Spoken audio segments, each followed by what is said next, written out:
Como o estresse em si, alterações de saúde mental como um todo, podem influenciar no desenvolvimento da síndrome metabólica? Na verdade, assim como o cortisol, a gente tem vários hormônios que a gente fala que são hormônios contrarreguladores. Então, em situações de estresse, eles acabam subindo e acabam levando justamente a favorecer essa parte de guardar a glicose, de poupar aí o corpo para uma reação aí de luta, fuga, que nós diríamos. Tanto que todo mundo chega agora no consultório, quer pedir o cortisol, mas não é para isso que a dosagem do cortisol serve, Uhum. né? Mas é fato, a questão do estresse, então, tanto ela vai alterar a questão, igual eu falei, do sono, que é importante, ela vai deixar essa parte metabólica também tem influência. E quando você pensa nessa parte do estresse como gatilho, você vê, eu acho que mulher isso fica muito claro. Então, vou dar um exemplo. Mulher na TPM. Uhum. Ela tem muita ansiedade. Aí, o que que ela quer? Ela quer muito chocolate, ela quer muito doce. Então, ela quer beliscar ali alguma coisa. Passou a TPM, ela percebe que o comportamento dela muda. Agora, imagina uma pessoa que está sob estresse o tempo todo. Então, é o que eu falo, são as 1000 jornadas por dia, né? É trabalhar, é o filho, é, é é a casa, é o pai doente, é o familiar que usa droga, então tudo você vai ali incorporando. Você está sob esses níveis de estresse constantes. Às vezes a pessoa ela tá ali comendo e não é fome. Aquilo lá é vontade de comer para suprir alguma outra coisa que está acontecendo. Então ela desconta a ansiedade dela e fica ali beliscando o dia todo. Então é muito comum, e quando a gente faz uma consulta de obesidade, a gente tenta entender. Jorge, teu problema é qual? Você acha que você está acima do peso porque você tem muita fome? O quanto que você come? Não, doutora, eu como pouco.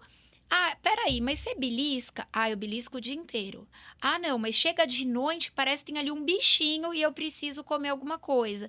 E aí, nessas conversas, a gente acaba vendo realmente isso, que a ansiedade, depressão, excesso de estresse, disparam na gente alguns gatilhos que muitas vezes vão estar relacionados ao quê? Ao beliscar, ao comer, por simplesmente ser quase que um aconchego. Uhum. Igual muitas vezes acontece, né, com quem fuma, com quem bebe, Sim. acaba. Então eu falo, o grande problema da alimentação é que a função dela antigamente era o quê? Simplesmente nos manter vivos. Uhum. Hoje em dia tudo virou alimentação. Eu quero comemorar meu aniversário, eu saio para comer. Eu tenho uma reunião de trabalho, eu marco num restaurante. Eu tô ansioso, eu desconto ali no meu belisco. E é uma coisa de total fácil acesso, graças a Sim. Deus, né, que hoje em dia ninguém mais precisa caçar aí para conseguir a comida do dia. Então isso é muito complicado e tem tudo a ver essa questão do estresse com os nossos hábitos alimentares. Perfeito. E a gente falou muito aqui sobre a gênese da síndrome metabólica, né? Lembrando que ela não é necessariamente uma doença em si, mas é um conjunto de alterações que a gente tem dentro de pessoas que geralmente vão ter um acúmulo de gordura visceral, resistência à insulina e, consequentemente, vão desenvolver todas as alterações, né? A gente falou muito sobre os problemas do estilo de vida moderno, né, ou dos nossos hábitos diários no desenvolvimento dessa síndrome. Agora, pensando sobre o outro ponto de vista, é possível, por exemplo, reverter a síndrome metabólica de alguma forma apenas com mudanças de estilo de vida? Ou é necessário sempre entrar com medicação no paciente que já tem essas alterações? É assim, se você vai analisar e o paciente já tem diabetes, né, porque ele entra como um critério, ou já tem hipertensão, ou tem um triglicerídeo acima de 1000, aí sim, você tem que medicar. Porque eu só não quero deixar aqui, não, não preciso tomar remédio, entendeu? Porque Uhum. é mais fácil você falar, não preciso tomar remédio do que preciso, né? Então, às vezes, você precisa sim, e vai ser melhor pra você. Só que se você, eu chamo síndrome metabólica e pré-diabetes como um sinal amarelo, que é onde você atuando, você consegue reverter tudo. Então, ali é o seu momento, eu brinco assim, é o seu momento. Então, fazendo exercício, melhorando a dieta, se você falar, eu não quero tomar remédio para me ajudar nisso, e você mudar o seu estilo de vida, você vai ter grandes resultados. Sempre vou ter um resultado ótimo no peso? Às vezes não, mas no exame laboratorial, com certeza vai. E isso vai tirar mais anos aí sem diabetes, sem doença, né? Eu acho que é importante também quando a gente pensa, não, mas eu vou tomar um remédio para emagrecimento, vou utilizar. Só lembrando que todos os estudos dos medicamentos para obesidade que foram feitos, eles foram associados com dieta e exercício. E não era dietinha, não. Era dieta de, às vezes, menos de 1.200 calorias e exercício vigoroso. Pelo menos 150 minutos na semana e assistido. Não é que ele falava, o indivíduo que participava falava assim, eu fiz. Não, não. Ele era assistido. Então, todo esse 16% da semaglutida, 22% do tirzepatida, que também tem um ótimo resultado de pré-diabetes para não virar diabetes, chega a 80%, 90%, tem dieta e exercício envolvido, não é simplesmente vou tomar um remédio. Então, acho que esses 2 pontos são importantes. Às vezes você precisa sim de remédio, dependendo, e se você estiver usando, você também tem que fazer sua parte. Perfeito. E pensando, por exemplo, nesses medicamentos, né, que hoje estão muito em voga, talvez o Ozempic, o Wegovy, que são a semaglutida e a tirzepatida, que é um Mounjaro, está surgindo, ainda não chegou no Brasil, mas vai chegar em breve. Eles têm também uma influência, eles foram criados especificamente para o tratamento de diabetes, né, principalmente se a gente for falar do Ozempic. Mas eles têm alguma ação frente aos outros critérios da síndrome metabólica, ou eles ajudam só, por exemplo, na glicemia? Na verdade, a hora que você pensa, um diabetes descompensado, eu tô falando de excesso de açúcar. Vamos pegar, então, por exemplo, os triglicérides. Triglicérides, o nome já fala, né? São 3 gliceróis, são 3 moléculas de açúcar. A hora que eu controlo esse diabetes, é batata. O meu triglicérides também vai melhorar. Uhum. A hora que eu melhoro o meu peso, a minha pressão vai ficar melhor controlada. E esses medicamentos, antigamente quando a gente falava assim, tratamento de diabetes, sempre tinha assim, a primeira escolha era a metformina. Hoje, quando a gente pensa, guideline europeu, o paciente ele já infartou, ele já teve um AVC, descobriu ser diabético, é a primeira linha de tratamento. Por quê? Porque ele reduz o risco, né, de problemas cardíacos, problemas vasculares. Então, com certeza, é uma medicação que não vai mexer só com o valor da glicemia. São medicações que vieram para diminuir essas internações, diminuir esses desfechos, olhando no papel, melhorar, sim, a parte de triglicerídeos. Então, eles não são específicos só para essa parte. É uma gama de coisas, ainda não tem bula, mas todos estão aí correndo com estudo justamente para ver essa parte de melhora da esteatose. Uhum. Tem estudos mostrando esses remédios em relação à apneia do sono. Então, são medicações que vieram com um potencial que eu falo de 1.001 utilidades, e não só ação exatamente na parte da glicemia ou com doses maiores na questão do peso. Exato, e aí, talvez essa parte da obesidade seja o grande trunfo que eles têm junto com a parte da glicemia, né? Porque se a gente for pensar no geral, justamente a obesidade é fator de risco para a grande maioria dessas condições. A apneia do sono, hipertensão ou desfechos cardiovasculares, e ela, além de, logicamente, controlando a glicose, diminuindo o peso, diminuindo a resistência à insulina, ela a longo prazo deve melhorar todos esses critérios. A única coisa que a gente já viu é que a interrupção abrupta desses medicamentos costuma fazer com que a pessoa volte a ganhar peso e também volte a piorar os exames laboratoriais, né? Só para, acho que quem está assistindo a gente, só para deixar bem claro, então a semaglutida, só como ela funciona. Ela funciona assim, ela diminui, é uma incretina, então é um hormônio, que ele diminui a motilidade gástrica. Então a comida fica ali mais tempo e você sente saciação. O que é isso? É o tempo que você fica sem fome. E por que ele foi liberado? Sema, Lira, né? Que é o antigo, assim, que tem ainda o Victoza, Saxenda. E a tirzepatida é um análogo de LP1 e um GIP. São 2 incretinas. E por que ele foi liberado para tratamento de obesidade? Porque ele tem esse mecanismo que eu falei, mas ele tem também um mecanismo hipotalâmico. Ele age lá no centro anorexígeno, diminuindo a fome. Então, tem alguns estudos que falam assim, eu deixo aqui um chocolate, você sente menos vontade de comer esse alimento com alta densidade calórica que a gente estava falando. Então, mas o que a gente está vendo? A gente está vendo com esses medicamentos uma perda de peso expressiva que a gente nunca tinha visto, né? Tratando aí o indivíduo que tem a obesidade, a gente nunca tinha visto. E também, sabe uma coisa interessante que a gente não tinha comprovado? Era que emagrecer reduz a chance de doença cardiovascular. A gente não tinha isso comprovado. E quem comprovou isso? Semaglutida, que reduziu 20% da chance de eventos maiores. Infarto não fatal, AVC não fatal, morte por doença cardiovascular. A gente não tinha esse estudo até o ano passado. E esse estudo não foi feito em indivíduos com diabetes. Não, são indivíduos apenas, né, com obesidade. Então, isso é muito interessante pra gente. Quer dizer, então a gente estava trabalhando com uma margem de perda de peso muito pequena? Talvez sim. Por quê?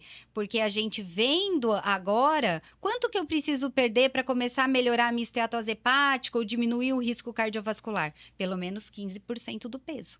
E isso a gente não sabia, porque a gente tinha medicamentos que eram 8%, 5% do peso corporal. Então, só que, o que a gente aprendeu também? A gente tá em constante, né? A gente tá aprendendo, a gente tá aprendendo. A gente tem que ter a humildade de falar, estamos aprendendo. O que a gente tá aprendendo? Que é o Step 4, que é o estudo com SEMA. 2 grupos, os 2 usando o SEMA, os 2 perdendo peso. Um eu tiro, um eu continuo. Do que eu tirei, ele voltou a ganhar peso. E do que eu continuei, ele continuou perdendo peso. O que eu tiro aqui de aprendizado? Primeira coisa, não tirar quando o indivíduo está perdendo peso. E aí a gente vai naquela coisa, obesidade é uma doença crônica. Doa quem doer, né? Ela é. Então, preciso usar sempre o remédio? Provavelmente sim, se você tem obesidade, com os critérios, tudo certinho, provavelmente sim. Ou ficar muito de olho no seu peso.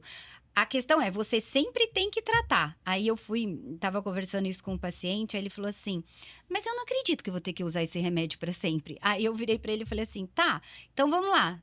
Losartana, para pressão, você toma, não toma? Tomo. E se você tirar, o que acontece? Minha pressão sobe, eu não posso. Pois bem, pense assim sobre o seu peso, porque é isso, gente. A gente tem preconceito, na verdade, da medicação com relação ao peso. Então, quando você tira e o indivíduo tá perdendo peso, nesse momento, o que seu corpo faz? Que é essa questão do homem das cavernas, né? Ele tá lá, o seu centro da fome, tem um pouquinho de homens das cavernas. O que ele faz? Ele diminui sua taxa metabólica basal e aumenta sua fome. Então, esse momento, jamais. A gente sabe disso, jamais. Quando fizer o platô, o indivíduo tá lá no peso que ele gostaria, talvez você comece a pensar aí o que fazer agora, entendeu? Mas retirar a medicação nesse momento é muito perigoso. E quando a gente olha, por exemplo, talvez fatores de risco já estão muito claros, que estão associados com desfechos ruins, como cardiovasculares, como, por exemplo, a obesidade, o próprio diabetes em si.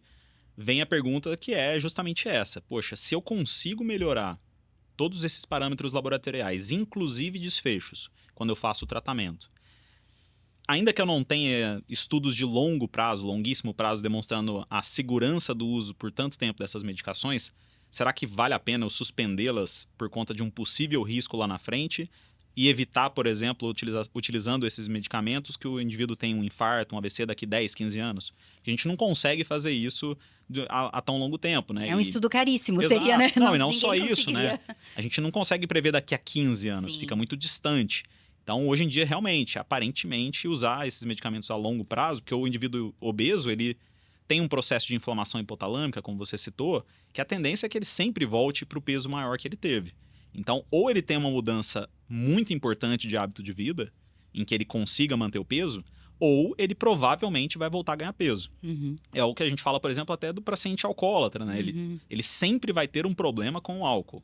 Ele não, tanto que uma das principais coisas é você evitar se expor àquela situação. Então, o indivíduo obeso também vai ter esse problema, né? Acho que isso é muito importante que você falou, porque são medicações que, assim, ao mesmo tempo que muita gente que precisa não tem acesso, até pela questão de custo, tem muita gente que se questiona se precisa. A pessoa tem um IMC normal, ganhou 2 quilinhos e já acha que vai resolver com esse tipo de medicação.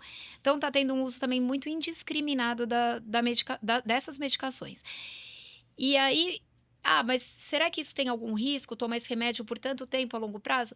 Para o paciente que realmente precisa do tratamento, por todos esses estudos que a gente tem visto, com toda certeza, eu acho que o risco é muito menor do que o benefício.